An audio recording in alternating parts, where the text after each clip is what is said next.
managpasud ammunet nga adu tilaksing ko.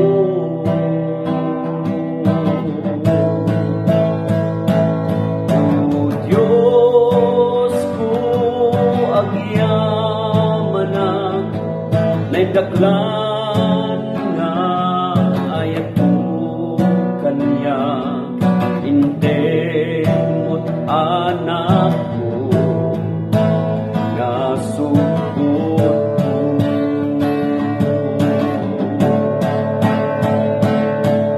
O Diyos ko tulungan na no anya iti pagayatam kanya napatig nga saon apo at tunugan itet kubyak ko tapno ang serbian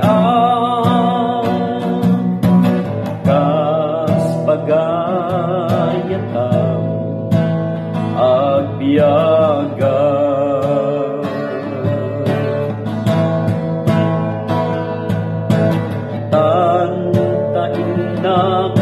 Naamman nga siya ket ay ayatin na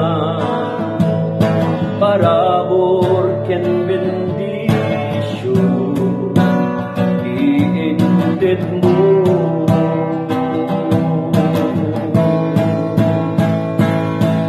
Iayag mo na kaskas daaw ti asim jak masubadan itan tanagbalingan nga anak mo.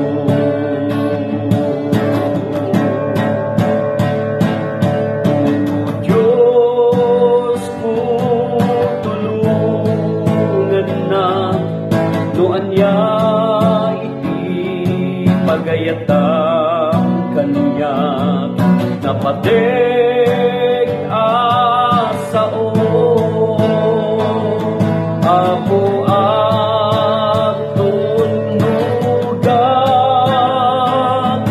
itet kubyak ko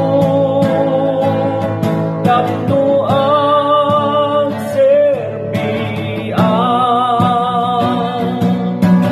kas pagayatan